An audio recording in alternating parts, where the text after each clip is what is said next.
Good evening. Good evening, everybody. My name is Ron White, and I'm the Dean of the University of Baltimore School of Law. I'm very pleased to welcome you this evening to our law school for this fascinating and important and timely event about the legal saga of Adnan Syed. This event, I'm proud to say, was conceived of and brought to fruition exclusively by our Student Bar Association, whose president, Mike Salito, is here with me today, and whose fellow leaders of the SBA are also present. When Mike called me over the holidays and said to me that the Student Bar Association wanted to sponsor an event about cereal, I thought he was talking about breakfast food. I had no idea. I have since become one of the 68 million people who have downloaded and listened somewhat obsessively to the podcast Serial. And I have come to believe that this is a very, very important moment in this country and in this country's critical examination of the criminal justice system. So I very much applaud the Student Bar Association for doing this, and I especially thank Mike Salito for his work and his energy in bringing this to fruition, and I ask you to welcome Mike.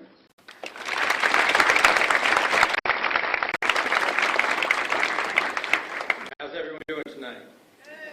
All right. I'm going to do a real quick intro overview just of the law.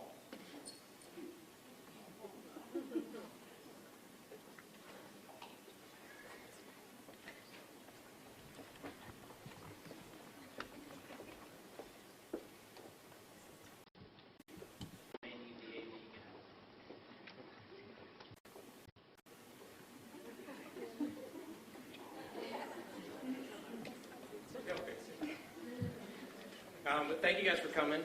This is the biggest attendance we've ever had at an event at our school. We have a bunch of news here, and everyone is streaming it live, so some people can listen to it. We're going to try and do a recording of it too. This way, if anyone wants to download it after the fact, you can do that.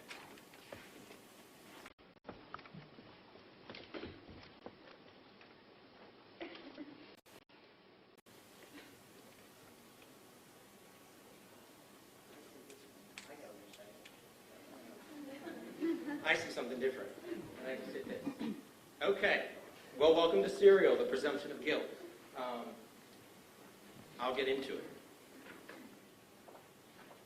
There we go. Okay. In America, our legal system really breaks down into two categories of the law. We have civil and we have criminal. Okay? For the people in law school, you probably know this, right? All right. But for those who may not know this, we're just doing real basic stuff. Civil law is really when you have a person or organization suing another person or organization. And the point behind that is really to make somebody whole. So you offer to mow my lawn for $10. You mow it, I don't pay you. You can sue me, and you'll probably win, and then I have to pay you the $10. But the entire point behind civil is just to make the person whole. Criminal law, on the other hand, is when we have the government suing somebody. And a little bit different purpose. It's more punitive, and it's more to reform somebody. So, hey, we may send you to jail for a certain amount of time, and we hope you get out and you become a different person. Okay, it also kind of works as a deterrent. Maybe I shouldn't steal this, I can go to jail.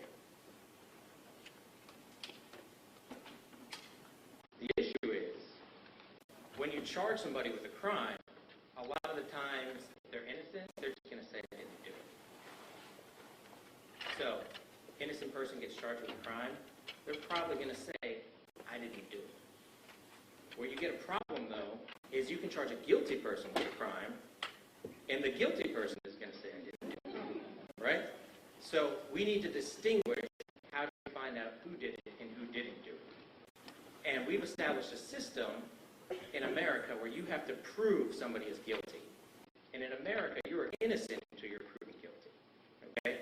And in our system, depending on the crime, or depending on the civil suit, is going to depend on how much stuff we have to prove.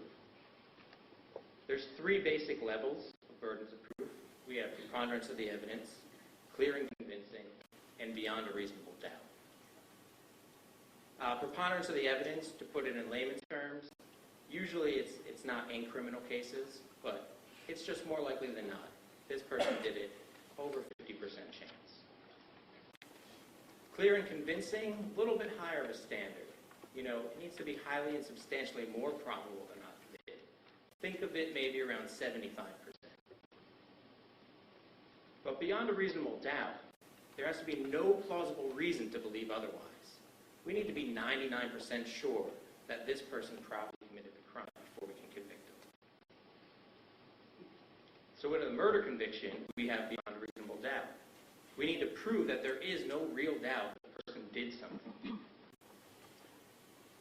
So for me, from a legal perspective, the question really is not, did Adnan kill Hae? From a legal perspective, it's, did we prove beyond any doubt that Adnan killed Hae? Personally, I am not so sure that we did it. And when I say we, I mean we as a legal community. The people in this room are going to be the future lawyers of this state and the future lawyers of this country. And I just want to make sure that we can use this as an educational experience and make sure we get it right.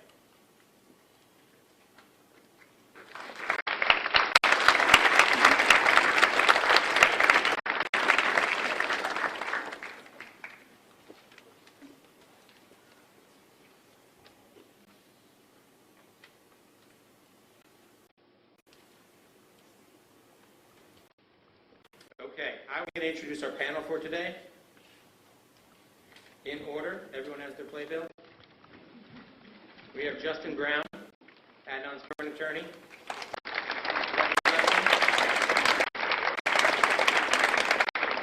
Okay, have a seat. We have Rabia Chaudhry.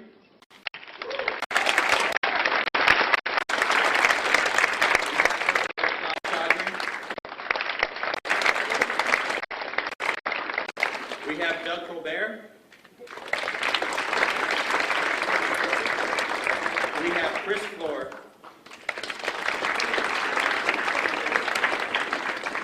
And we have a late addition, Ms. Susan Simpson.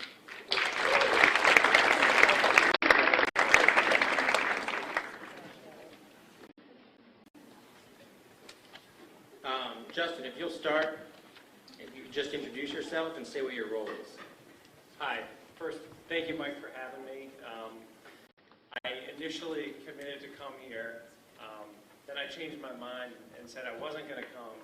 And then I received an email from Rabia this morning.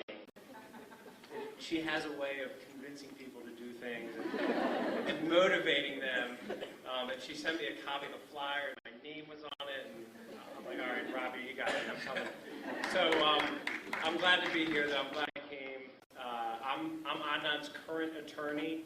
I am litigating the appeal of his post-conviction right now. We just were granted leave to appeal to the Court of Special Appeals.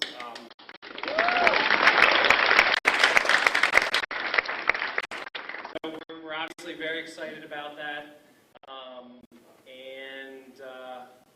probably going to be the most boring panelist that we have tonight because it's an active case for me, and there's not a whole lot I can say about it, but nonetheless, I'm really happy to be here. Thanks for having me.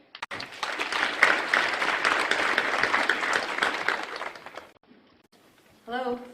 Hi, good evening, everybody. My name is Rabia Chaudhry, and I am a lawyer, but not Adnan's lawyer. I'm a big sister figure, I suppose, and an advocate for him. I took the case to Sarah, and I'm a bit of an agitator, so I've been doing my best to keeping it alive in the media even after serial's over. Adnan was my little brother's best friend, my little brother here, Saad Chaudhry, and my role in all of this really has been to tell Adnan's side of the story. As serial was unfolding, as people are blogging about it, as people are on Reddit and doing all kinds of things, Adnan has no way to tell his story. So that's been that, and also venting is good, so I've been venting a lot on my blog and Twitter, and that keeps the interest going as well. So thank you guys for coming tonight, and I look forward to the evening.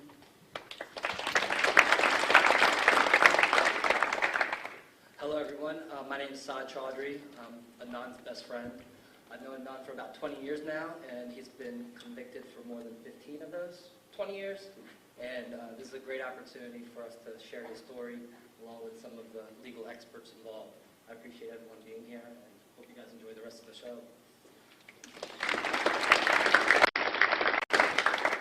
Hi, my name's Doug Colbert, although Colbert sounds really good to me. Thank you for that, Mike. I want to thank Mike and everyone else who put this together. It's a wonderful opportunity. It's a learning experience, but it's also a very real experience about another human being. I want to thank Dean Weiss. I mean, this is such a beautiful law school. So you all are really very fortunate to be here. I know not all of you are law students. And then Rabia just deserves a really special acknowledgement. None of this really happens if she doesn't take the initiative, if she doesn't decide that she wants the story to be told. She believes, as many of us do, that a miscarriage of justice took place here. So Rabia and Saad, last time I saw this guy, I don't know, maybe he was 13 years old, or 15 years? 17. Oh, you were 17? But he was a younger guy, you know, and anyhow, so... It just means he looks really old right now. And of course, thanking Sarah Koenig for putting on Serial, and each of you for being here, and for making this a situation where you are giving the needed attention to this entire situation. Chris Floor and I, we represented Adnan beginning on February 27th of 1999. We argued, I actually made the arguments, but Chris and I worked together. We made the two arguments for his bail, for his release. We'll tell you about that. I'm a law professor at Maryland Law School. I'm also someone who was a criminal defense lawyer in New York City at the Legal Aid Society for over 11 years, so I feel like I know something about how judges, prosecutors, and defense lawyers are supposed to conduct themselves. And I've been around the block a few times in terms of doing my own jury trials, but Chris is the real lawyer, so go ahead, Chris. Hi, I'm Chris Floor. I'm really, really privileged to be here. I, too, want to recognize Rabia. Her energy and her persistence here has just been tremendous. Lawyers get tired, and we start to falter, and there's usually a lot of benefit in these kind of cases to have somebody who just won't give up. And that's really how I describe Rabia. And Adnan is so fortunate to have her in his life. And I'm really glad to see so many people out here. I mean, I've been practicing criminal defense law for almost 25 years now. And there's certain cases that stay with you. This is one of those cases. I didn't think that the courts got it right. I didn't think that justice was done. And now to see from the hard work that Sarah did, and to see you folks out here and see a discussion, I mean, this is really what we aspire to. The legal community is a community, and I think we can get a better result when we have all minds come together. And for those of you that are practicing now or will practice soon, you'll realize it's a pretty lonely place. There's not a whole lot of people in most cases in the courtroom. Most people don't know what's going on in an individual case. And this has really been amazing to watch the world watch this case. And I really hope that it leads to good results for Adnan, because it's easy to sort of get caught up in the celebrity of this. But there's a real lovely human being who I had the privilege to be able to represent here with Doug. And I'm so glad that Justin's in this case now. But he's sitting in a jail cell, and it's a real tragedy. So thanks for having us.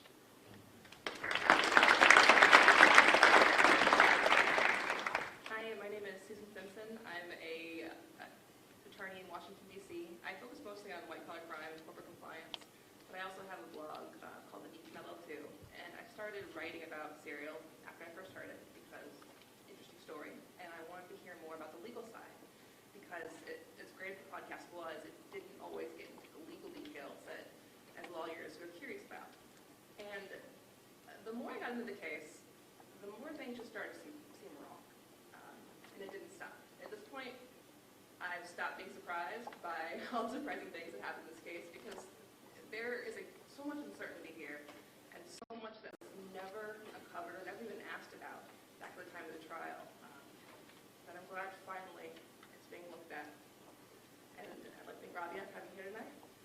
not someone to speak, but I'm glad to be here. Thank you.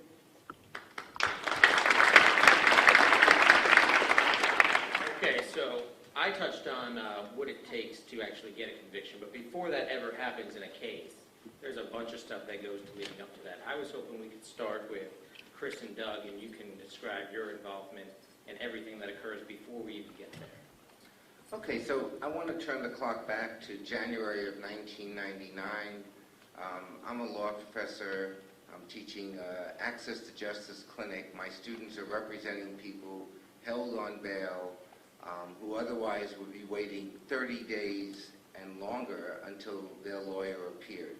Hard to believe in Maryland that until 2 years ago, every poor person, low-income person, did not have legal representation in every place in Maryland except for Montgomery and Hartford counties. And that's the situation in 1999. Chris had just moved down here. He's heading up the Lawyers at Bail project. We had a grant from the Able Foundation, so he's actually in the courts every day representing people along with 19 other lawyers whom we were able to hire on a part-time basis.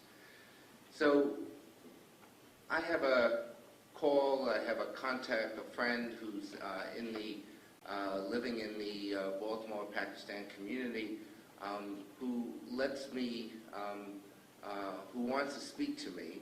I had been reading in the newspapers, of course, about the tragic killing of Hae and how the crime had not been solved and weeks were going by. And it turns out that on February 27th, a Saturday, which is about 6 weeks after the crime occurred on January 13th of 1999, and Chris will tell you a little bit more about that part of it, but that's the day that Adnan's arrested, and there are things that are happening at the police station. But I'm asked whether or not I can represent Adnan at his bail hearing, which is going to take place on Monday. The way the system works here is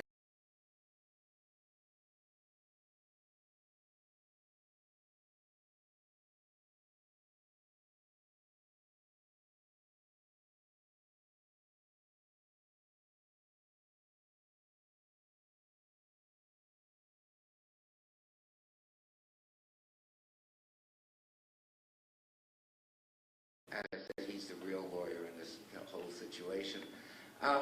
And, you know, we go into court, we're prepared as best we can. We have like 24 hours. There are people from the community, 15, 20 people who are there, which is so unusual at a bail hearing to have anyone there, much less what we did have. And I make an argument. Chris and I thought it was certainly a respectable argument. It was filled with all the criteria that should have resulted in bail being set. It is a murder charge. The district court judge decided not to set bail, but to remand Adnan, despite the fact that he had never before been arrested in his life. This was the first and only time he had ever been in the justice system.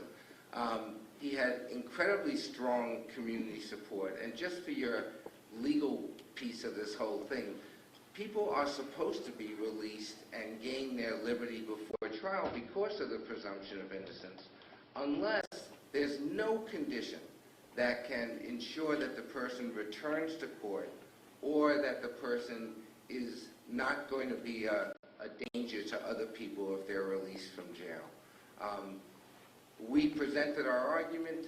The judge, as district court judges are prone to do, decide, I'm not going to rule on this thing. It's too high profile, whatever the reason is. Chris and I then decided that we're going to be filing a writ of habeas corpus, which is supposed to be an emergency. You're supposed to get back into court right away.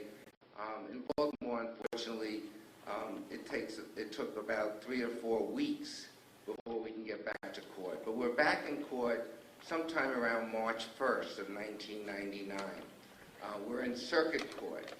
And while we're in circuit court, we're before a judge. And there are about 60 or 70 people as I recall, who were from the community. It could have been more than that. But there were people who were doctors and dentists and lawyers and imams, religious leaders, and just a whole lot of people from the Baltimore Pakistan community.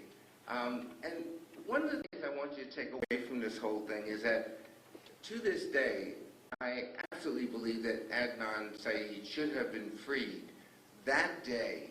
And had he been freed that day, it would have made a huge difference in everything that took place, as opposed to his spending the next year in jail until the second of his 2 trials concluded. But what happened that day is something that I do want to share with you, because, you know, as law students, as members of the legal community, we like to think that the facts determine the outcome and the law, and that it shouldn't be about a person's nationality or his religion or his race that plays a part in a judge's decision.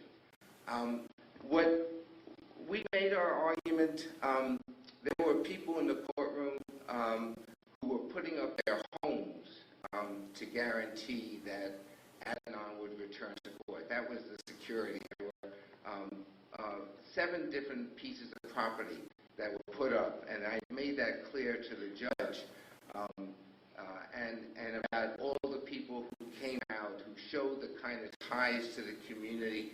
And the prosecution did not disagree that Adnan was not a threat to anyone if released. No safety risk whatsoever. But they based their whole argument and really created this argument that he was a flight risk. And what they did was they turned the support of having 60 or 70 people there standing with him and saying, "We are here to make sure, Judge, that he returns to court. We're going to accompany him each and every time." And they turned that against Adnan. And they did it in a way where the people from the Baltimore Pakistan community became almost like co-conspirators, that they were not there, said the prosecutor, to ensure that Adnan returns to court, but they were there to help him flee the country. Now, you know what happens when a prosecutor brands an entire community as being engaged in aiding and abetting someone to flee and to escape? It certainly sent some shockwaves through the audience. It was almost like people were stunned. I know I was stunned. And, but there were also repeated references, you know, to the fact that Adnan was a Muslim. And that began with the prosecutor's first words. You only heard some of it on serial. I actually have the whole tape. So, you know, and I played it back, and it was like, it was very hard to listen to. But it was, he's a Muslim. Then the pretrial representative said, he's of another nationality from another country. So Adnan was born and lived his whole life in Baltimore. He identified as strongly as anyone can with being a United States citizen and a Baltimorean. But the message was, he's not one of us. You know, he's not really from here, Judge. He's from somewhere else. Then the prosecutor talked about the limitless resources that Adnan had, not just from this community and the people who appeared, but from outside the community, from Pakistan itself. So instead of presenting the people who had taken time off from work, who had come to court, as a hard-working, close-knit, supportive community of working people, they all of a sudden became part of why you should not release him from jail. In fact, at some point, not long after after I had completed my presentation, my argument, the prosecutor said, and these are her exact words, Your Honor, if you issue a bail, then you are issuing a passport under these circumstances for Adnan Syed to flee the country. If you issue a bail, you are issuing a passport to flee the country. That was the prosecutor's argument. And then she went on to say, we don't need another Scheinblum situation. Some of you remember that there was a defendant who fled to Israel and was never able to be returned to the United States. And he did leave, he did flee. And that, of course, then led the prosecutor to tell us where she got this information from. And she talked about this expert, you know, that she gave a name. No affidavit, nothing under oath. It's all coming as hearsay. I spoke to this expert. She gave his name. And she talked about a pattern. She said the expert is an expert on U.S.-Pakistan affairs, and there's a pattern here. And the pattern is one in which Pakistani men jilted in a relationship commit murder and flee to Pakistan where they cannot be extradited and returned. And then she cites a specific example from Chicago, and she says it's frighteningly similar. And she's saying there was a man of Pakistani nationality who, jilted by his girlfriend, killed her and fled. And she's saying this is all coming from the expert, and that there was no success in the United States getting him back, and the expert added it would be a dim situation if Adnan would flee. Final touch to all this, because I am like listening to this for the first time and hearing all of these episodes as to why the judge shouldn't set a bail. And then she says, there's an uncle in Pakistan who can make people disappear. So this is coming from an officer of the court, from a prosecuting attorney. And the clear message is, if you let this guy out, we will never see him again. And every single one of you who are here are all part of helping him escape. When the community sort of gasped at some point, like they could not believe all this stuff was happening, the judge got very upset and in an angry voice said, I told you I wasn't going to take it. And you're all making too much noise. So I tried to speak. I tried to say something. And the judge said, I won't allow it. I haven't met a lawyer yet who doesn't want the last word. Now, all I wanted to do was to question all this information, but there was no opportunity to do that. And so, at that moment, I thought it was one of my lowest moments of being a member of the bar. It was one of those shameful episodes where a lawyer who's sworn to do justice, which is what prosecutors are, they're ministers of justice, was using information that could not be challenged. It was coming from some other source, and the judge said, I'm not gonna make a decision today. I'll make it in a few days, and he took off, and you know, he adjourned, and everybody left the courthouse. I went back, and with Chris, I mean, we were both so worked up over what we had just heard that I then made up my mind, I'm going to speak to this guy. And I called and I tracked him down and I told him what had just happened. And he said, look, I'm not going to make any comment, but I do promise you I will call the assistant state's attorney. And he did. And after the court rendered its decision of no bail, no bond for Adnan, the prosecutor wrote, and she said that she had misconstrued the conversation with the expert, and that what she said to the judge was, I misconstrued, the expert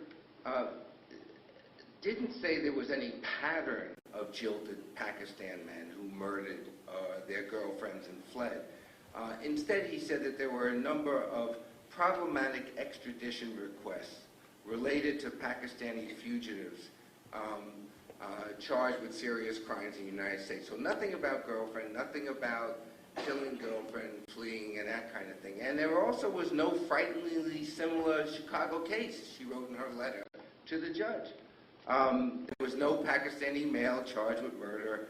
And I mean, there was a Pakistani male charged with murder, but it had nothing to do with a girlfriend and nothing to do with jilted lover, which was the state's theory at that time.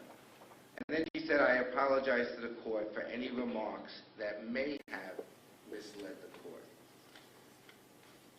I want to conclude just by saying that the importance of a client gaining freedom and liberty before trial is probably the most important part of what a lawyer can do for anyone accused of a crime. When people are released from jail, they help the lawyer find witnesses, they help the lawyer prepare a defense, they present themselves in a way that jurors and a judge can relate to them as members of a community. When the person stays in jail, and everyone knows the person's in jail, even though nobody says anything, they also know there must be a very good reason for why this person's in jail. And there's like this feeling that the person must have done something. In my opinion, and I think Chris shares this strongly, Adnan Syed should have been freed. Had he been freed, jurors would have seen him in a much different light, and I think we would have had a much different outcome. Thank you. Do you have anything to add, Chris? I'll just add that I suppose I should have seen the writing on the wall when I first got involved in the case. And as Doug said, I had just moved down from New York. I was a legal aid lawyer just like he was, Brooklyn actually. When we got the call that Adnan was arrested, I ran right down to the police station. And I remember it was raining, and I was standing outside in the rain. I had buzzed up to be let in, and I said, "I'm Adnan's attorney. I'd like to meet with my client." And he said, "He hasn't asked for you yet, counsel." I said, "Well, that's kind of hard. He doesn't know I exist. His family hired me." He says, "Until he asks for you, I don't have to stop questioning him." And unfortunately, the Supreme Court precedent says that they're right. That's permissible. And that's another thing that I think that as a law student I didn't appreciate, is that things evolve and attitudes change. And when we try to think of, if our kid was going through the system, is this what we want? I mean, think back to when you were 17. I had just gotten my license. You know, Boston was all the rage, that band, and all I could think about was listening to them and driving my car. That was my world. And occasionally I had to do homework. That's what I was like at 17. And to think about this 17-year-old kid, scared out of his mind, never been arrested before, sitting alone without his parents, without access to his family, without access to a lawyer, standing outside in the rain. I never got to see him that day. I never got to get in. And I concur with what Doug said, that I was really disappointed that he didn't get a fair shake. The amount of outpouring from the community was unlike anything I had ever seen. And it really was a shame to see how so many of the cases, nobody shows up. And here we had a case where we had busloads, literally, busloads of people outside the district court showing up to support Adnan. And that was turned against him. Well, there's too many people. There's too many folks that are supporting him. Maybe they're going to do something. So, right, Doug saved the amount of letters. You know, I saved his file, and from where I've worked on the case, and literally 600 letters is what was submitted from the community. Never had a case like it before or since. So it's hard, it pains me to talk about it, because as I sit here today, as I sat here when I first got involved in the case and started investigating, I feel Adnan Syed is innocent. Not just didn't get proved guilty, just didn't have a fair shake. I believe that this is an innocent person. And to see some of the things that happened, and to quote our own head of the highest court in the judiciary, Ariana Barbera, Chief Judge, gave a State of the Judiciary statement the other day to the legislature, and she said, process counts. Process counts. Some of you might disagree with me about whether Adnan did this or didn't do this. I welcome it. I think we should all think independently. But I think it's a pretty hard case to defend overall from the beginning, when the first steps out there in the rain, all throughout this proceeding, to say that he got a fair shake and that the process was proper. Saad and Robbie, do you mind talking about the community support? Well, Adnan, the way I met him at the mosque. And, you know, he lived literally, I would say, half a mile down the street, so he didn't really need a car to be there. He was there very often. He was one of those guys that, after Friday prayers, which is kind of like for Christians, like in church, you know, when you try to leave and go somewhere, you can actually sit and talk to so many different people. I'd be the one, let's go. But he was just a very social person, very outgoing, tried to help people around him. And because of this, because he got arrested, so many people were just shocked. And they were like, you know, we don't know anything about his teenage life or what's going on there, but, you know, we do know that he was a good person, and we just don't believe that he could be behind something like this. So they were more there, you know, for character support. They didn't know anything about the case. A lot of them, you know, were shocked down the road when they were like, whoa, he was dating girls, he was doing other things like that. But still, overall, they were just there to support him. They knew him. They saw him as a young child grow up in that community, and they just were there for support. It was an outpouring, and I thought, you know, we all thought the more people that showed up would be better, but it ended up kind of backfiring on us because there were a bunch of old men there with big beards and a lot of women with their head covered, and people just didn't know what that was, you know. It wasn't as popular.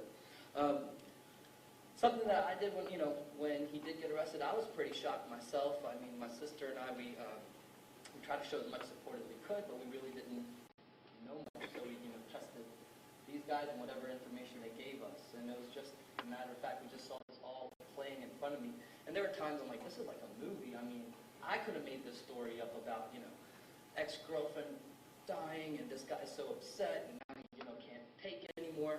But then I was like, whoa, whoa, whoa, whoa, he's dating 3 other girls, wait, you know, but, you know, that's a whole other story. So, anyway, so, needless to say, there was a lot of support for him, you know, in all different avenues. We kind of painted it against him, saying that this guy was such a con artist, he had everything fooled.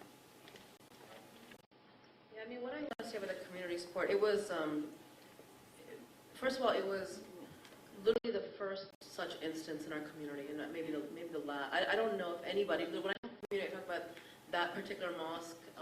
The congregants were like kind of the core congregants, and that mosque has grown exponentially since 1999. But you know, Adnan literally, I mean, his family lives down the street. They could walk to the mosque, so they're very much part of the core community. And nothing like this had ever happened. And I was in law school like my first year or second year, I can't remember, but I might have been the only person I knew of my generation who was going to law school. Everybody else was like from our community who was in medical school or engineering, like law. In Pakistan, law is where you go where you can't get into anything else. Like, it is really, really odd. And I was pre-med. And then when I switched to law, my relatives in Pakistan were like, oh my God, guys, like, what happened to you? But anyway, the point is I was the only one that was connected to any kind of legal, you know, like, information. And I knew nothing. How much do you know at a first year law school? So for me, and I was going to school in Virginia, and I was following it from there, just as shocked the day he was arrested. When we found out he was arrested early hours in the morning, we hadn't heard anything all day, saw it on the news in the evening, and then headed over there. You know, what was hard for the community, first of all, obviously, like, because this is a child who's grown up in the community, they're going to support him. And then when they got to the trial, and, you know, incredible amount of fundraising, you know, whatever we could do for their family. By the time we got to the trial, what was really complicated for, especially the second trial, for the kids that he grew up with, was, you know, this is like during school hours. They couldn't come to the trial. Most of the kids he grew up with, most of the kids he went to school with, the mosque kids, they could not attend the trial. So a lot of them had no idea what exactly was going on. And when you have a trial really full of, on Adnan's end, the aunties and the uncles, that we just call them, my parents and the other folks like that, who can't really even go back and explain exactly what's going on, there was like a real gap of information about why he was convicted even. Like, you know, and after he was convicted, I think the community kind of just faded away because they really didn't know what happened. And so many people now who knew him then, like, have listened to Serial. People like living on the same street and they're like, oh, we never knew that's what happened. Because there's also kind of this code of silence, you know, something really ugly happens, nobody talks about it. So that's kind of like how but now it's, obviously there's been an incredible resurgence. There's a lot of support for his family, and after all these years, they can finally talk about it. So it's really good for them. Robbie, what gave you the idea to first contact Sarah? Well, I mean, I had asked Adnan a number of times over the years to go to media. I don't know if I ever bugged you about it, but Adnan I did bug a number of times. And with his other attorneys and him, we just decided strategically not to do that. And the reason for that, ironically, was that we did not want to taint the Asia evidence by making it public. We knew we had it. It had not been like submitted to any court. We thought those convictions, you know, we're gonna, ta-da, we have this alibi witness. So you don't want to go to the media first and have that. But after the post-conviction hearing, during which Yurik said, I mean, Asia didn't show up, and Yurik testified that she contacted him to say that she had made her statements under pressure, I had a real sinking feeling that we are not, like, this is the end of the line for this proceeding, and we're not going to win. And so one night I was watching the third in a series of documentaries on the West Memphis 3. How many people here know about the West Memphis 3 case? Okay. It's so remarkable because watching from the first documentary, the second, the third, over the span of many years, I realized like how I watched the first couple ones and I was like, oh, they're definitely guilty. By the time you watch the third one, you're like, oh, wait a minute, no, they're not. You know how the media and investigative reporters can really uncover some remarkable things, and how these narratives that are told can shape, like what you're seeing and what you're not about a case. And that night, it was like 2 a.m. I turned off the TV and I said, I'm not asking Adnan anymore. I'm just going to do this. So I started looking for a reporter in Baltimore. I said, I got to find somebody who reported on the case 15 years ago, somebody who's like deep in the weeds, who knows the judges and the lawyers and has snitches in the community. And, I have like this maybe Hollywood image of who I was looking for. But Sarah Koenig was the first name I came across, and she had written an article about Gutierrez specifically. So I found her. She was a producer on This American Life. I was like, well, I don't know. I've never listened to it. I don't know what this is about. But let me see if she remembers. And I reached out to her, and within a week, she was down visiting, and she was interested, and took some documents, and was hooked ever since. So it was kind of a, there's nowhere to go but up from here, point at which I was at. So speaking of nowhere to go, Justin, could you touch on where we can go from here? Sure. So right now, I guess the way that I think is easiest to understand it, and I think everyone's more familiar with the process by which someone gets a writ of certiorari to the Supreme Court. You've got to apply to the appellate court to get in and even to be able to argue to them. And that's really, in many ways, that's the biggest challenge. But if someone's going to the Supreme Court and they manage to get their writ granted and they get in and they're arguing in front of the justices, they've got a pretty good chance. Is it 50-50? Maybe, 60-40, something like that. That's a good chance. Now, this is not completely analogous to that, but it's similar because from my experience with post-convictions, I think with anyone who practices in that field, it's really hard to get your foot in that door to appeal it. And Rabia was talking about the sort of despair that I think we all felt when the post-conviction was denied. It didn't turn out how we thought it would. But to have our foot back in the door, that means we got to argue. We got to argue our arguments to the court. They're going to listen. That's their job. They're judges. And, quite frankly, if after the Court of Special Appeals, there's also the Court of Appeals. So there's still a long way to go through the appellate process, and that's what we're focused on right now. We're hopeful that will yield a positive result. If it doesn't, then there's other avenues that we're going to go down. And, there's a lot of possible ways we can fight this. And as long as we have Rabia cracking the whip behind us, the fight is going to keep going on, and we'll keep working it until something shakes loose. Okay, Susan, you can talk about the appeal hearing. I was going to add on to what you're saying about the bail hearing, the letters, or the experts that got in to talk about how Adnan was a flight risk because of pattern behavior. I was looking through the NTA files recently, and you can see how this all evolved.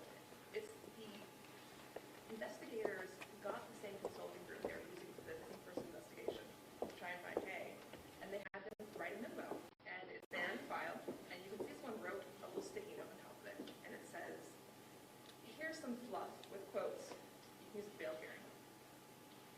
And I saw that, they knew it was fluff. They made it as fluff, and they knew exactly what they were doing.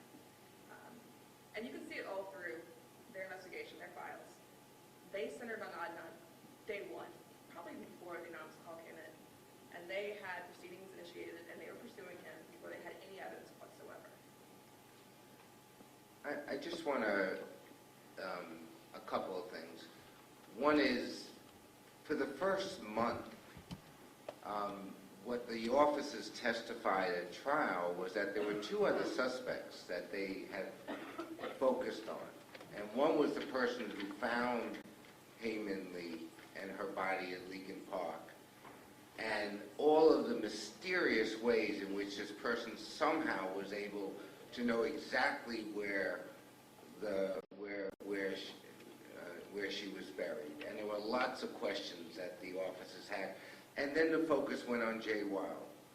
And he changed his story several times during the police questioning, and he had very little credibility until he identified Adnan.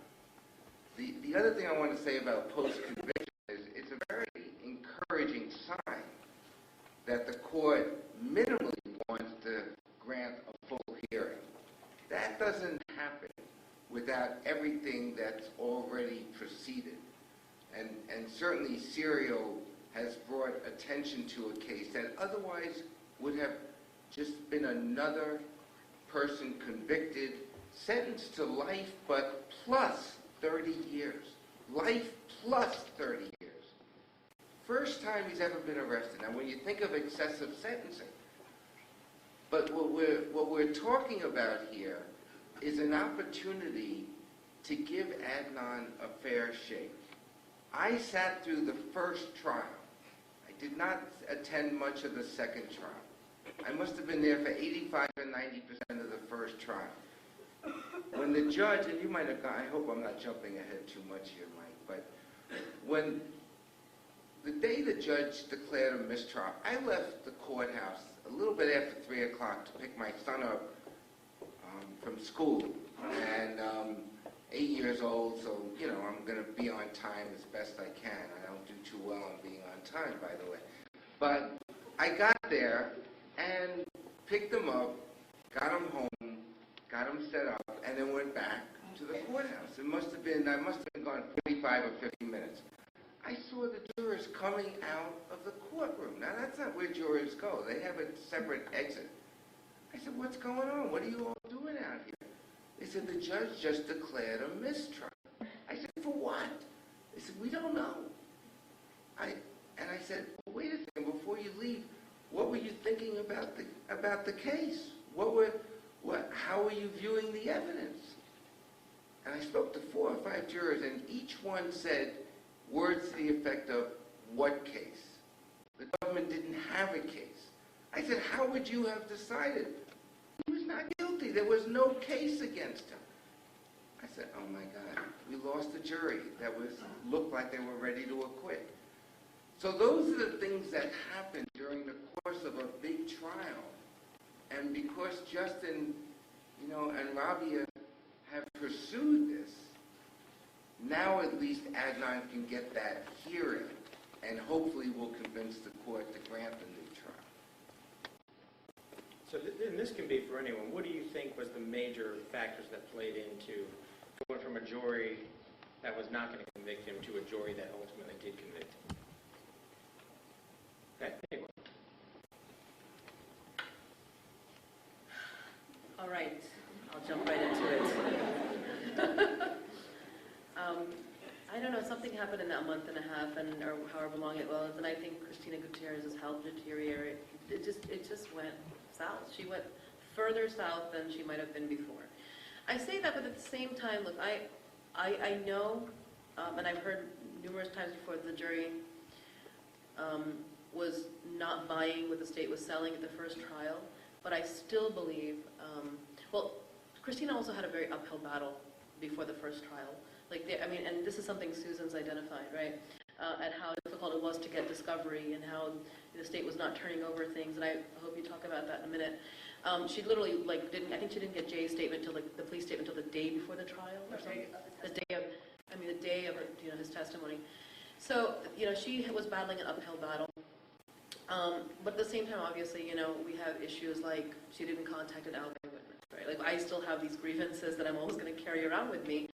But between the second and the third trial, what was actually striking to me is the fact that, in a way, she kind of had the state's case in front of her. She had a timeline now. she kind of knew, where Jay was going with it, like what time of the day, Adnan had to account for, which she might not have had before. But a lot of it, I think, was just, and you can see this if you read the trial transcripts, is that it must have been a cognitive thing. I feel like when you read it, you can tell that she is kind of struggling. She's struggling to make certain points. She's repeating certain things. She's just not nailing stuff. And I remember, and I wasn't at the first trial, I was at the second trial. And I remember sitting there thinking, what is going on here? It's not, even what she's saying is not making sense, and her defense lasted a day. After weeks of prosecution, like, I don't know, 3-4 weeks, her defense lasted a day. So, I have never been her colleague. I did not know her personally. My interactions with her were very limited. They were not positive. But other than her health, I don't, that's, and the second thing is, I think, and what I've heard from the first trial and the second trial, is that Jay was much better prepared also. He was much better polished. He even dressed better in the second trial. So it could be that the state was also better prepared the second time around. And they also might have understood where some of the gaps were in their case. And, they were very comfortable just kind of moving stuff around and saying, oh, now this is the story, by the way. But maybe you could comment on, I'm sorry, Susan, what, some of the things you discovered of the discovery process and stuff. Discovery games are part of the process. I'm a litigator. I'm used to it. I see it all the time. It's what happens, better for worse. In this case, it was way beyond normal. It was aggressive withholding of evidence at every stage. And when Uric talks about his open file discovery, it was only open file to the extent he made sure his file had nothing in it. He had experts not write things down. He made sure they kept all the reports verbal. He did not test DNA. He would mark it hold on a sheet so that it would get lost in the files. And he would decide when to try and move from the whole file to the lab file so that the results would not be there until he wanted them to be there. So he says open file. And yes, he did let the defense team come in there and take copies. But I see what the copies are. They weren't organized in any sort of parent fashion. I do not blame Gutierrez for not understanding the cell phone evidence because there was nothing there that someone could have interpreted on their own without extensive knowledge of how cell phones work. There were missing documents. There were documents that were flat out wrong by accident or design. They had just wrong information. And this happened again and again and again. It was not a one-off thing. It was a consistent pattern of making sure the defense had no idea what was coming, and there was no way that they could nail down a timeline, place of death, cause of death even, where she was buried, how she was buried, who buried her, what was done to bury her. The basic details of the case were never presented until the first trial, and that's when the second stage of this whole process comes out, which is Gutierrez's failings, because she was at a huge disadvantage going to the first trial. She didn't know anything. Second trial, she did know. And reading the transcripts is so frustrating because again and again, I have gone through the case file, found something that seems crucially important, like liver mortis evidence, and then I've gone back through the transcripts and I've noticed that Gutierrez may have tried to see it, and she keeps circling around it again and again, and she never, ever lays it low. She'll see a problem, I think. It's hard to tell with her transcripts, but she does try and address issues, and it sounds like she's going off on some crazy tangent.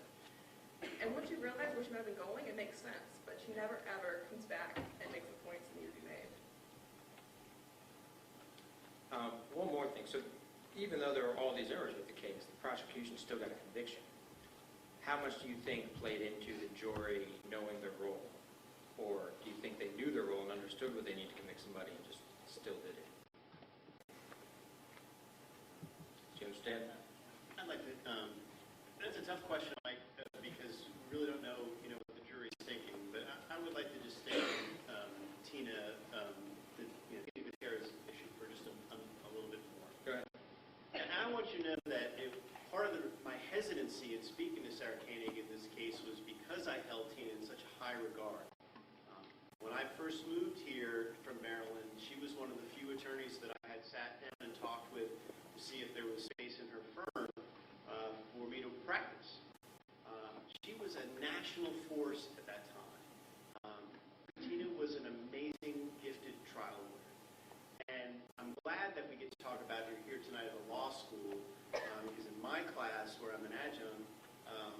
I use her story as a cautionary tale. I used to celebrate how hard she worked and how she wouldn't sleep and how she snuck files into the hospital when she was sick and so forth. And I really believe it came to be a very important contributor to her demise. She was 52 when she died. I was actually at her funeral. And I remember being angry that I thought that there weren't enough of the defense bar out there because she had fought so hard, particularly for women. She was outraged that the NACDL, the National Association of Criminal Defense Lawyers, did not have a representative sample of women in its leadership. So she started a petition to get in on the board. That was the kind of person she was. And that's why, as I sat and looked at the case, and just like Rabia mentioned before, that things that people heard afterwards, that even though I was involved in the case, even though I actually had stopped in for a couple of days of the trial, there was so much that I didn't know. And it's just beyond my ability to comprehend. Such a giant in the profession would not speak to an alibi witness. It's just not something that would, and it's not something that somebody who was firing on all 8 cylinders, for those of you who still remember V8s, that would have happened. Something was wrong. And I know that because being a criminal defense lawyer was Tina's life. I mean, it was everything to her. And as she slipped, it was something she must have fought so hard for us not to know. Doug was even closer to her than I was. And she did a really good job, I think, of trying to hide it. And then to see in her end that somebody was such a valiant fighter who fought. Judge Quarles in the first trial said she was a pit bull on the justice. And that was a pretty good way to describe Tina in her heyday. But for her to give up her license, she didn't even put up a fight. She said she couldn't mount a defense, consented to disbarment. It was just something so sad. And one of the things that I've held for all these years is that when we turned the case over to her, Doug and I vouched for Tina. We said this is an excellent trial attorney. I remember sitting with Adnan and telling him as much. And now I think a fair and objective review of what she actually did and importantly didn't do is time.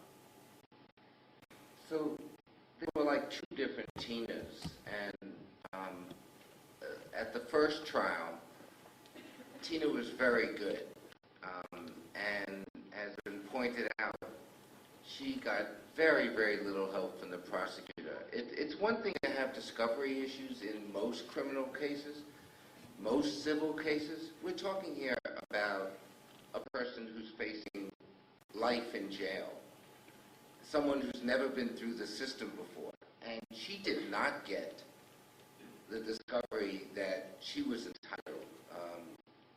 And she certainly complained to me about Mr. Urick and the fact that he was not finding documents that later turned up.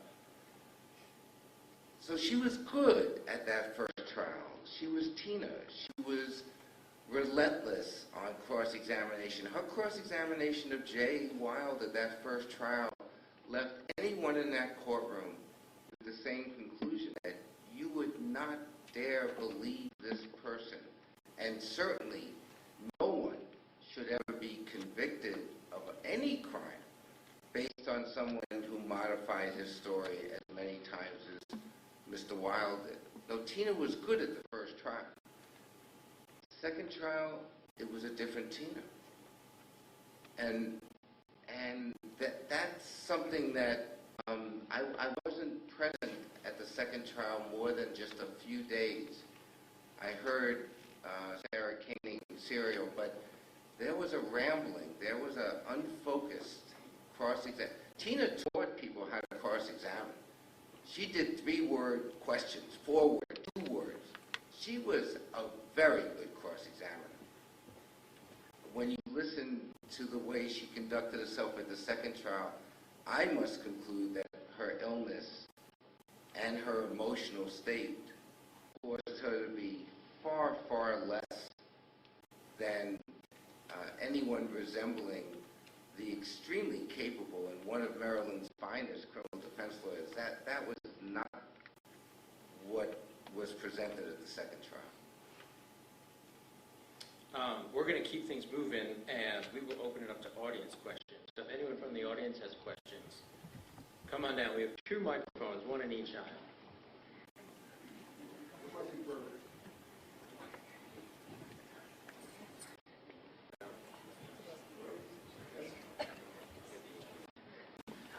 I think so. I have a question for Justin.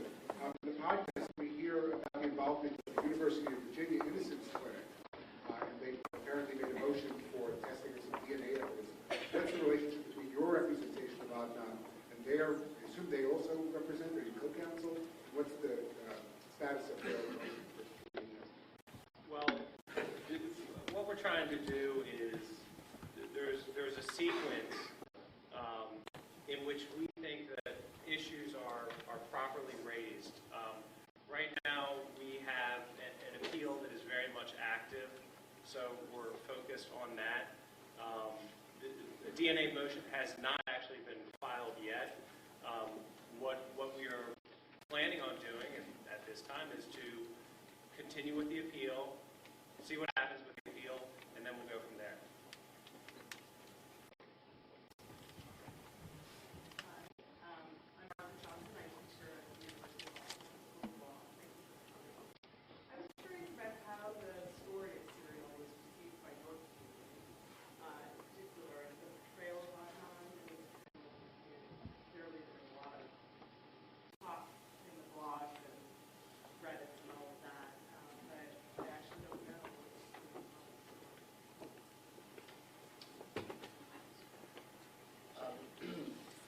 Well, I think this story actually kind of changed a few people's opinions of Muslims, because not many people see Muslims as everyday normal Americans, and playing football, playing track, going to dances, things like that. And most of the depictions that we see on media is usually kind of painting pictures of Muslims as foreigners and not actual Americans. I mean, I have friends that came to me like, "Syed, you're Muslim?" I didn't know. So I'm like, we've just known each other for 5+ years. So I mean, that's the thing. It kind of bridged the gap, It kind of bridged the gap where people made us a little bit more relatable. I think not many people have seen somebody like Rabia wearing a hijab and being able to speak her mind. So that's been great. I think it's given her voice and a platform. And hopefully any other injustices or things like this, like Chapel Hill shooting happened, something like that goes on, I think it gives Rabia a platform to speak up for a lot of Muslims that don't have a voice. And it's not a voice that is pro-Muslim, it's just a voice that it's, of all the Muslims that live in the U.S., you barely see any kind of acts of violence or things like that you see on the media, which is all usually foreign stuff, and it's, we're even looking at those pictures and like, those guys are crazy, so. That was good. So I think we've had a warm reception. I mean, I don't ever have to really answer to anyone, even in my own family, so I did myself and told the truth, and, it's worked out pretty good. I think a lot of people can relate to it, John, and they say, normal kid. So I think that's been good. Rabia? First, I want to say I'm sure he's made my parents very proud, because nobody knows he's a Muslim. So glad they can't watch this tonight. So I mean, maybe I understood your question differently. I understood it as, how did the Muslim community receive it? The truth is, all those veils dropped at the trial. So kind of the veils that the average American Muslim teenager or immigrant teenager or South Asian teenager, heck, just average teenager has between them and parents and elders in the community and older siblings, and about what they're doing and what they're hiding. All those things, one by one, as Adnan sat there. And I remember listening to his diary being read, them talking about him sleeping around and smoking weed, and just watching just the back of his head. And he would just have it lowered and just scribbling and scribbling. Because behind him was his mother and his little brother and all the aunties and uncles who knew him. So that was the hardest thing, I think, for us as a community to even bear, is this public humiliation of a person's private life. But it happened in 2000. So when it was revisited in this case, that aspect of it, that was kind of unfazed, I think, the community. I mean, the way the community received I don't think the community cared too much about how it was portrayed itself. I think the community was shocked at what really happened in Adnan's trial. Because like I said, there wasn't a lot of clarity. People who knew him growing up, and I would meet them years later, these kids who knew Adnan growing up in the same neighborhood, and I would say, yeah, you know, I've got his files, the appeals, or they'd be like, oh, what's going on? I would tell them. And they never knew. They never knew who Jay Wiles was, or Mr. S, or all these odd details. So for them, that was just the focus. The community has really rallied, again, around the family, and in terms of, like, you know, some of the weirdness that's happened, like these people who've emerged and said, I have this really nefarious information, and but if I say it, Rabia will kill me or something, I don't know. I mean, they've survived this long, and I haven't gotten to them yet. So, yeah, I mean, you find weirdos in every community. There's always people who are like, there's always the person who's, you know, the 411 telling everybody's business.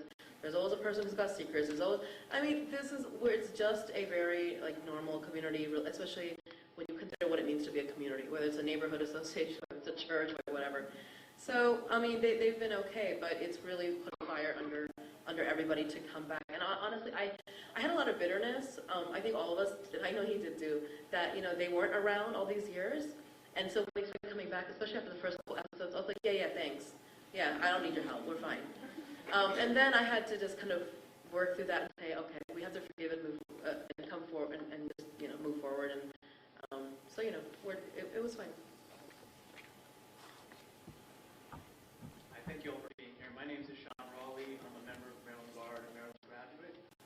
Professor Colbert, I hope you can comment on this, and Mr. Flores, you can comment on the alleged impropriety with the prosecutor in the case, arranging for counsel for a material witness in the first trial, and how that reflects on the Maryland Bar community, that was done, and that was something that maybe was widely practiced or not widely practiced at the time. I'm wondering if you can comment on that. And Mr. Brown, I'm not sure if you can comment on this, and certainly if you can't, that's understandable, but if we do have a situation where the petition for post-conviction relief is granted and a new trial is granted, how do you feel the state would approach this situation? Would they be willing to relitigate the case, or would they be willing to enter any kind of negotiations? What do you comment on that? Thanks. My answer is going to be really, really brief. I have no idea what the state would do. So it's all hypothetical, and, you know, we'll just see how things play out. I'd like to tackle the issue of providing a private attorney for a witness to the prosecution, not seeking the public defender to represent this person, or a panel attorney, as we call the conflict attorneys, but a private attorney. I think Sarah did a really good job with her non-legal background. As if you're a judge or you're a lawyer right now, your jaw is open. And it's true. It was just so shocking. And those of us that practice criminal defense law, you know, a favorite saying of ours is that our prosecutors wouldn't know Brady if it fell on them, because we're constantly seeking this information, and time again. How many times are we going to hear about the buried memo, the witness that was encouraged not to come forward, and all these things? And I'm not sitting up here trying to say that all prosecutors are wrong, and I know many that have really helped to bring about a just result. And that's a wonderful thing with the system, even though we're adversarial, that we can do something to bring about justice. But in this case, and I really appreciate the question, to have the lawyer during the trial, I believe it was the second, but I'm not sure, ask questions and find out in mid-cross-examination, oh, by the way, you were provided a private attorney by the prosecutor, and that's where I go back to process counts. You just can't condone a system where the star witness gets a private attorney during the case, and that's not provided in the material. It's just not excusable. It's not something we can condone. And it's not how we want to do this. We understand that many of us who practice criminal defense law will typically represent the guilty. That's true. But we need to be able to hold on to this system, even though we all get, everyone, judges, clerks, prosecutors, police officers, all of us start to get a little jaded after a while. It's a hard profession we've chosen. But we need to hold on to making sure that the rock solid, so on that case where somebody comes in and it's a close call, that we can catch it. How do you catch it? How do you make for a just result when behind the defense's back a private lawyer is brought in to represent something? It's just not right. And Oh, go ahead. no, it's just there's a serious appearance of collusion between the state's attorney's office and the attorney whom the prosecutor selects to represent really the only witness against Adnan, certainly the only human witness. And it gives an indication that the prosecutor did not want to provide independent counsel who would be able to provide independent advice to Jay. And I think there's a reason for that. I think Mr. Wild had a lot more to say that he might have shared with someone. You know, if you pick Professor Walken to be independent counsel, then you know that Brian is going to be doing everything that's best for the client. It may be consistent with the state's interest, or it may not. But at least we can be assured that the client would be getting the advice that an independent lawyer, not connected to the prosecution, would have provided. So I agree with Chris. The process here really lends itself to the substance of what did Jay actually say or do. And I don't expect his lawyer to come forward with that, but I think there was a lot more that leaves many unanswered questions. I actually would like to ask what you guys thought of the judge's response, saying that Jay didn't know any better. Hence, we're going to go ahead and let that slide.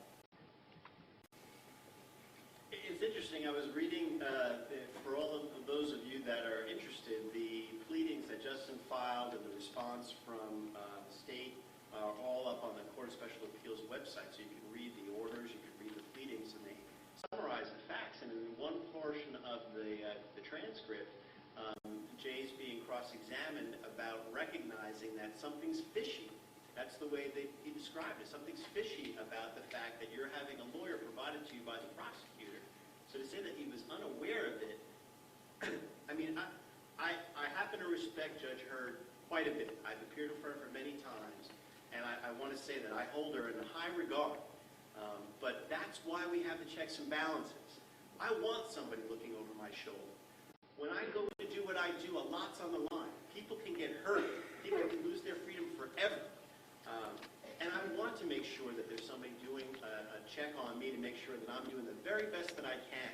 And I practice very much in the community. I talk to this guy all the time about my case theories and so forth. Sometimes you can't do that in this case. That's not the right way to go about it. And I check myself. And I encourage you folks who are young lawyers or lawyers-to-be, as Mike started this whole thing off, don't practice in a vacuum. Talk to folks. It's much better and it's much more satisfying in practice, and you get a better result. You get a better quality and justice, and that's what we're striving for.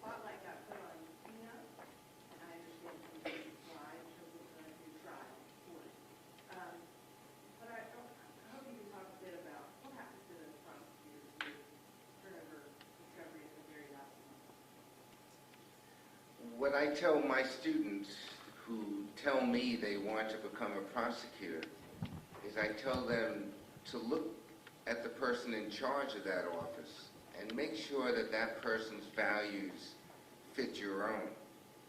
Because often you will find yourself in a situation where you are told by a supervising prosecutor to do something that you feel is not appropriate and that is unethical or against the rules of professional conduct. The prosecutor who argued the bail hearing was not Kevin Urick. It was a different person. I don't know whether she believed everything that she said or whether she was told to say everything that she said. But I do hold her responsible for what was argued in court. And I do think that ethically, you must decide when you're being told to do something that you know is untruthful, is wrong. Her representations to the judge were so far from what was told to her and painted Adnan in a way that he was just another young man of Pakistan nationality who somehow was jilted despite everything that should have been known, and was now ready to run. And she came back and, sort of didn't make a full apology, by the way, far from it, but said, I might have misconstrued. In my mind, what she did was actionable in terms of her oath as an officer of the court, but I'm not sure if I want to hold her responsible or whether I think it was part of a whole approach by the prosecution. I do say to all of you, though, who are going to be going into the practice of law, to really associate with people who respect and honor our ethical code. We have to wrestle with a lot of difficult situations, but we have a community of lawyers that are only too willing to assist. And in this particular case, I even found what Mr. Urick wrote yesterday in the Daily Record to have been something that I believe probably violated more than one of the ethical rules. I think you have to be really careful here to see your role as a lawyer, to see your role as a prosecutor, not to get caught up in a situation, and as Chris says, to really listen to others, to get some advice before you put your name to something or before you act as an officer of the court. Thank you. I have a question for Mrs. Chaudhry. I have a question about what your thought is about Jake's overall motivation to lie, and a lot of what all of us are thinking. What do you think is the main motivation like to lie? And we talked about how Simon is not a child, and again, so this is so again, he was scared in the same way she was scared. And I just wanted to know what you thought his main motivation was, and so what you thought. I think his main motivation to lie is the reason anybody lies. It's to protect yourself from something, right? Why do people lie about anything? It's to make sure that you are protecting yourself or somebody you love from some exposure that could be harmful to you. What that means, I don't know. But, that is what I have pretty much believed, in all this duration, that must be why he lied and lied, or his story kept changing. Because there's two ways you can look at it. That he couldn't get his story straight because it was just a story. And none of it is true. And there are cases in which witnesses get fed details of crimes and then create narratives in which, none of which actually happened. We know this has happened in certain cases. Was he that, was he the kind of person who could have easily been, influenced like that? I don't know. Were there things that were being held over his head? I don't know. Was it being coerced in some way? Maybe, I don't know. Those are my only two possible explanations, is that either he was protecting himself, somebody else close to him, out of fear, or he might not have been completely, I don't know. He, for all we know at this point, he might not have anything to do with any of this. That's like how ridiculous this case is to me.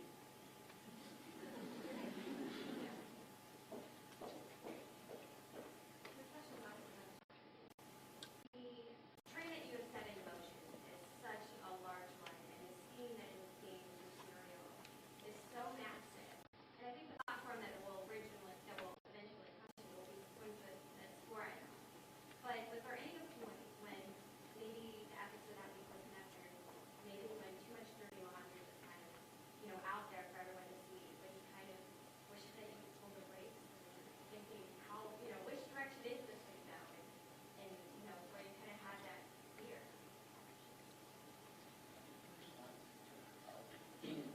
Rabia started doing some Google Hangout interviews with a professor in Atlanta, Peter Rohrbach, and he was actually discussing some of the narratives, and he brought over some good points. He said, Rabia, the way they painted you, the way Sarah painted you, was, you were in a small little shopping, outlet or whatever, shopping center. There was right in Woodlawn, there was some weed outside, and there was an Ethiopian church. But the way he pointed, it was just the fact that maybe to minimize her voice or who she was, and he was like, so how do you feel the narrative went, like, the way Sarah's painting it's kind of creating her story about how she's discovering all this. And Rabia, she said to me, like, I can't believe they painted me like this. I'm working for, the government in D.C. I have my Safe Nation Collaborative and all these other huge policy things that Rabia's doing. And she's like, but then she's going to paint me as like a small-time, immigration attorney in this little shopping center that it's not doing much business. So it was very interesting. And Rabia said, I'm going to take back the narrative. I'm going to give a non-voice, and she started blogging. So I think a lot of the times when it was more Sarah's story, if you followed Rabia's blog, she'd kind of bring it back. And there's a lot of things that Sarah did not address. I mean, she took it easy on Jay and Jen and their criminal history. She took it pretty easy. She didn't really air the laundry too much on Christina Gutierrez, I don't think she did. She could have went a lot further. And Rabia, she waited and she gave Sarah her space until she went and wrote her blog and kind of brought the narrative back. So Adnan, I know, he's talked to me plenty of times, as long as myself. We're very thankful that Rabia has the power and words to, kind of steer us back on the course. I'll let you finish. Yeah, I think it would have been much more frustrating. So, to be honest, like, the first couple weeks were exhilarating because finally, after 15, 16 years, his story was being told. And but then maybe by the second or third week, I realized, oh, she's, like, her agenda and my agenda are not the same. She's not out to, exonerate him, obviously. And then she also is going to craft a narrative that's going to compel people. It's going to be like 1 week maybe stuff that makes him look bad, the next week. And that was like a kind of a sacrifice we had to suck up and take. It would have been much, every week was stressful. Every week was stressful. Wednesday nights were hell for me. And I don't know how they were for like his brother, but Wednesday nights I couldn't sleep out. And as soon as the podcast was up, I would listen to it. And Thursdays, I literally, for that entire stretch, was like, I can't do any work. Like, I consult in different places. And I'm like, I don't work on Thursdays anymore until the show's over. Because I couldn't think straight. I couldn't focus. I needed all day to think, let it marinate, and then blog about it. And if I had not had the blog and a way to communicate, like, then it would have been really, really hard. I wonder, just from, as she's going forward with Serial, like in seasons 2, 3, 4, like how she's going to, like how this would have looked different if I had not ever blogged, number one. And then how she's going to approach it in future seasons, knowing that people want to be in the story right with her. They want to be, investigating, they're Redditing, they're doing all kinds of things. There's not a single outlet that hasn't covered it. There's independent attorneys investigating it. How that's going to shape how she decides. Because I'm sure that was a struggle for her, too. I'm sure she was like, crap, that was my story. So it was stressful. I was really looking forward to it being over. And when it was over, I was going to go to Canada for like the holidays. And I was like, I'll just relax. And then Jay gave his interview. And I was like, never mind. So, but I'm glad it's over. We have any more questions from the audience?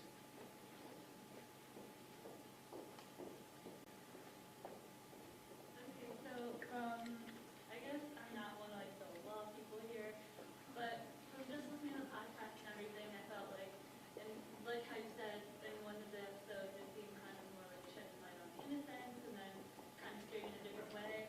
Do you really feel like in any way that the podcast will kind of make the case worse? I don't know terms, but like, do you think that the podcast can like steer it kind of in a wrong direction, or if that'll affect it in any way?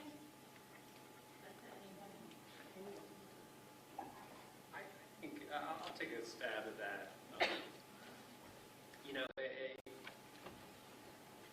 there's a different set of rules for being a lawyer versus being a journalist. And I used to be a journalist before I became a lawyer, so I know the two different hats. And so there was always a sense of anxiety from the perspective of the attorney, because you're thinking, you know, what if something horrible gets uncovered? What is Sarah Koenig going to do with it? And having been a journalist, I understand that her obligation, she's going to report it. And I think Sarah she's a fantastic journalist, and I think she has the highest ethical standards, and she's just amazing. And she's a great storyteller. I can go on and on, but absolutely, there was a sense of anxiety because you know you never know everything about any case that an attorney has. There's always facts out there lurking in the woods, and so I shared. Perhaps I still had to work on Thursdays, but there were certainly some anxious moments there, and when it was all over, I think there was a sense of relief that we're in a place where we want to be. And I just want to add that, and it goes back to what Robbie has said in the beginning, you know, Adnan had no hope whatsoever of getting out of prison any day soon until Rabia went to Sarah and she produced Serial. There are different ways of telling a story, and it depends who's telling the story. Sarah has told the story that has effectively led to each and every one of us taking more of an interest in a person's life who otherwise would have just grown old in prison. He now has a chance to regain his liberty.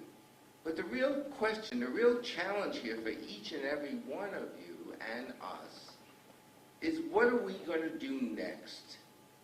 If we remain passive audience and we just listen and we go, I don't know. Well, you know what I don't know adds up to?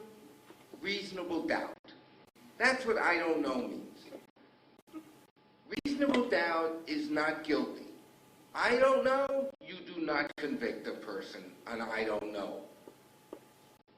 So the question here is whether each of you are going to start talking to other people about Serial and about Adnan. This is where our democracy really works. It works because if there is an injustice here, as we believe there was a grave injustice, Adnan is now 33, 34 years of age. I mean, you could just imagine what the last 17 years of prison has been for him.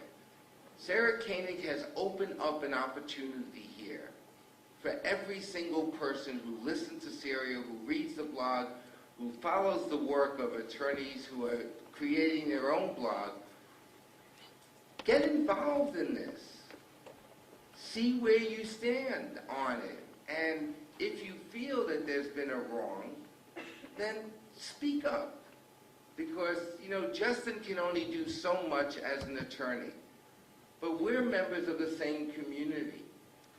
You know, and if those of you feel that the verdict was correct, then debate it, discuss it, find out why. Where is the evidence here? Point to where the evidence is that proves guilt beyond a reasonable doubt.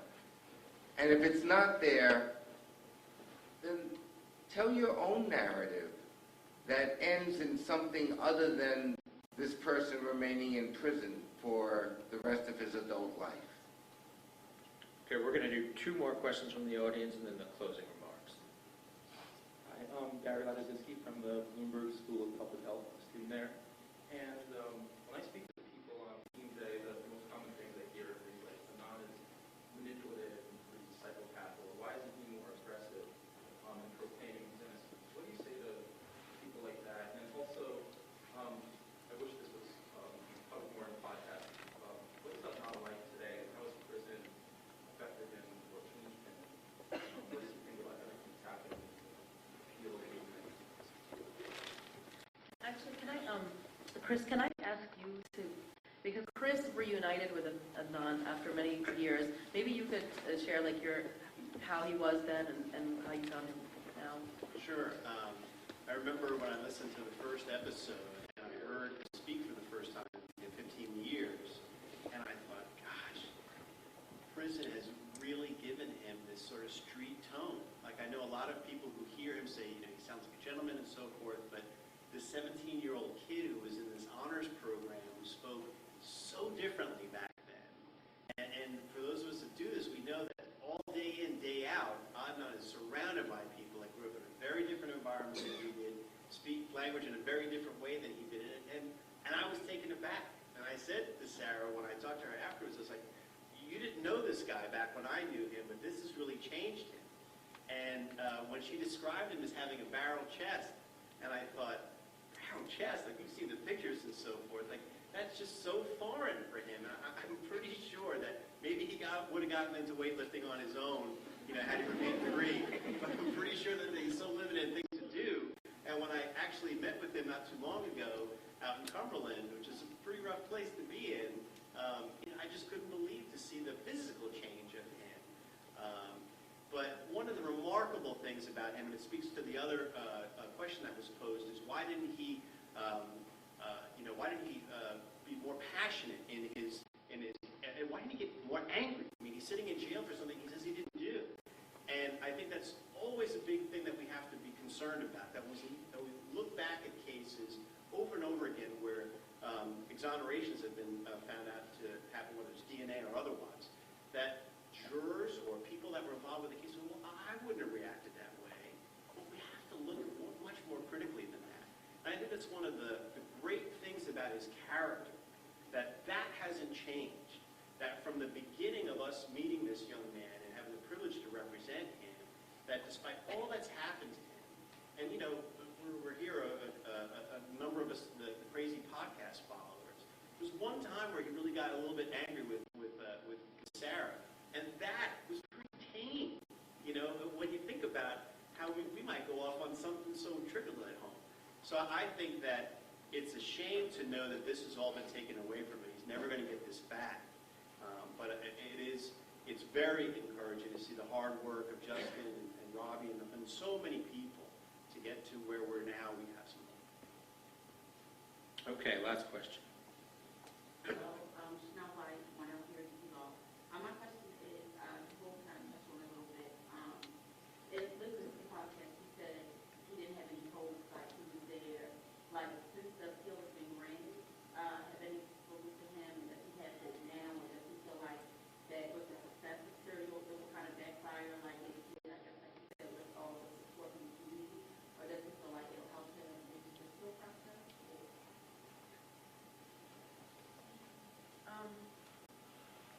Adnan is always one. I mean, first of all, he's been disappointed by the system many, many times, and he's been failed by the system many, many times. And I think he's learned to grow cautious over these years in the face of those failures.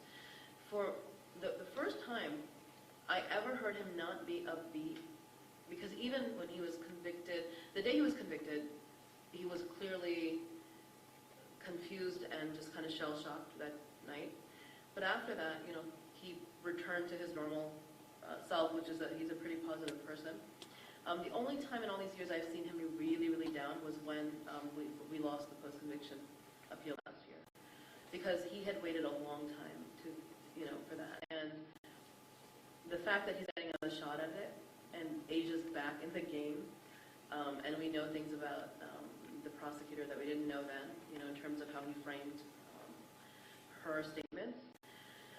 You know, I think when he heard about it, because it's not that he gets a memo, right? Like he happened to call his mother on the weekend, and she told him that, you know, this happened. We all thought it was 8 months, a year or something.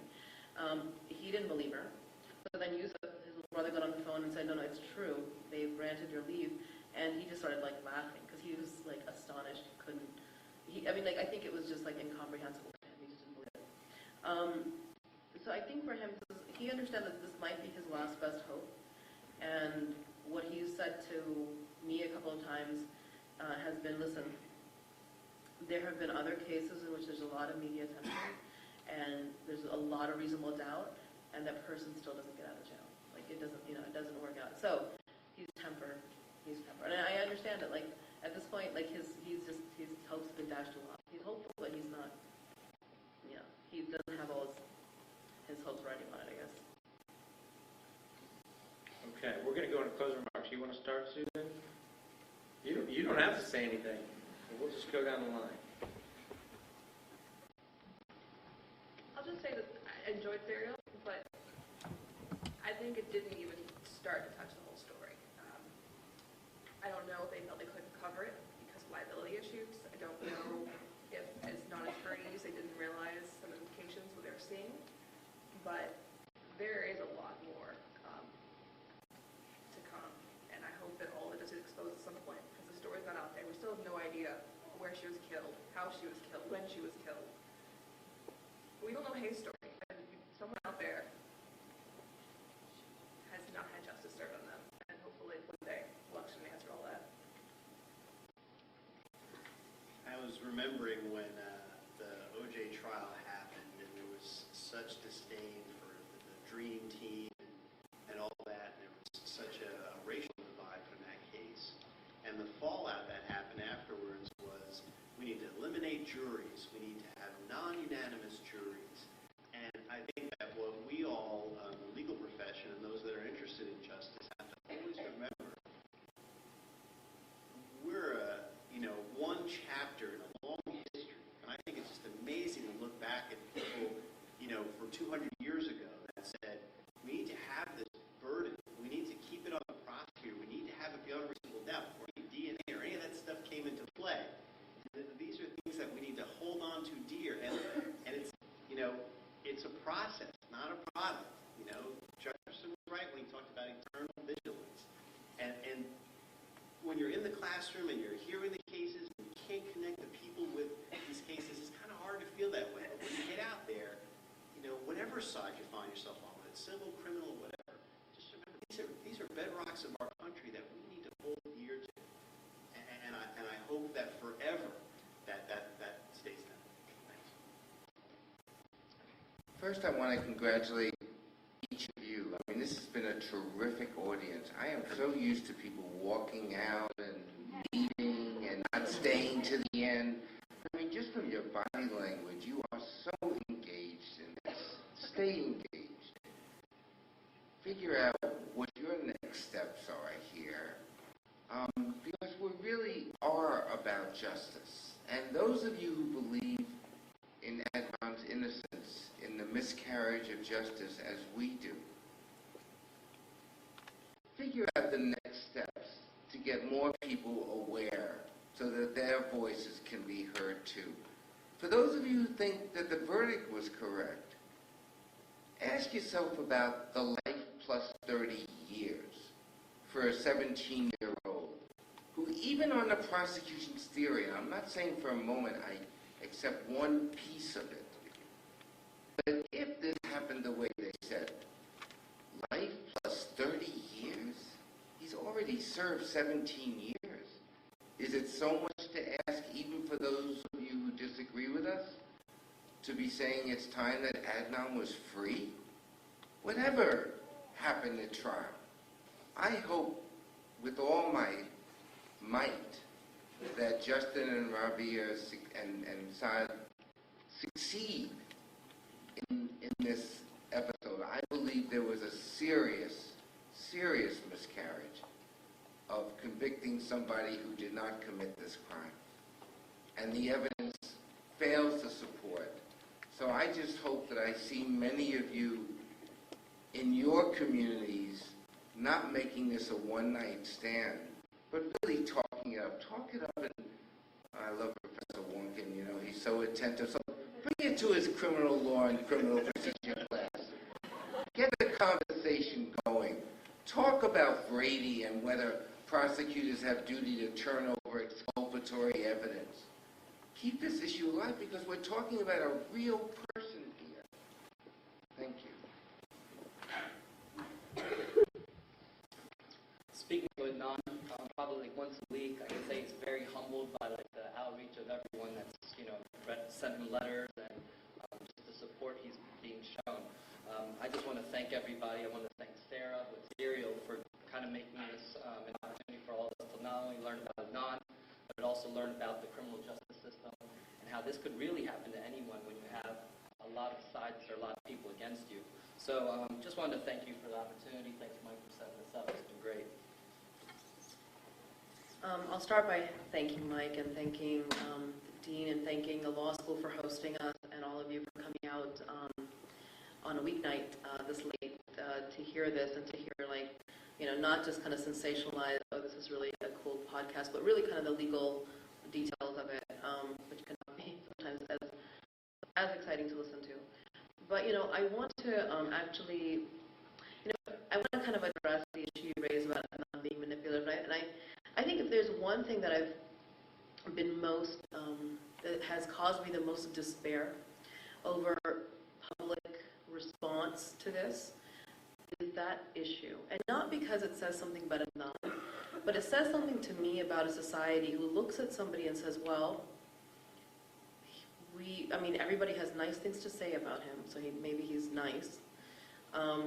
He's been consistent, and there's no proof that he's ever lied. So on the face of it, you have a person who's nice and doesn't lie, and has a clean record before this arrest and a clean record after. And that we can look at a person like that and say, that person can only exist if he is evil and manipulative. That a human being cannot actually be like that. That, to me, that response signals some kind of disease in our own society and psyche, you know. And if Adnan wasn't the kind of person he was, I don't know if I would have been like this dogged about it, you know, just because I know who he is. Beyond that, I think the only thing I want to close by saying, and this again points to the kind of person Adnan is, and who he has said a number of times. I mean, he spends half of his time first thanking you, like thank you, thank you, thank you. I don't know how he talks to other people, but he's always like, Robbie, thank you for doing this, or thank you for sending me that, or thank you for doing, and I'm like, can we just talk and have a conversation? But, you know, something he said to me a couple of times is that how blessed he feels, despite his circumstances, despite losing his, you know, not going to college, not graduating from high school, not having a family, not having his 20s, now facing maybe his 30s. He doesn't know how long this will take. But he says that people didn't forget me. I have a family, and I have people like you, and people have not forgotten me. And he has encountered hundreds of people over the last 16 years who have been forgotten in our prison systems. And while Adnan has a team of people working for him, there are people, Innocence Project says maybe up to 20,000 innocent people, but even people who aren't innocent, who have served dozens of years, who are alone. You know, he can easily make phone calls every week because a lot of times the phones aren't used. Nobody's coming to see these people, and nobody's talking to them. And I think as a society we have to look at our criminal justice system hard, at our industrial prison complex hard. We incarcerate 2 million people in this country. Why? Why is this a business? And I hope that's something some of you will carry forward in your work. So I'm just going to close with that. Thank you. So I get the question all the time, and I'm surprised I didn't get it tonight, but do I think that the judges are affected by Serial and affected by the popular support for Adnan? And my answer is always the same, and I'll say it again tonight, that no, I don't think so. I think, and I'm 100% confident that the judges have and will continue to judge this on the merits. They will judge our legal issues that are in front of the court right now. But what I will say is that the popular support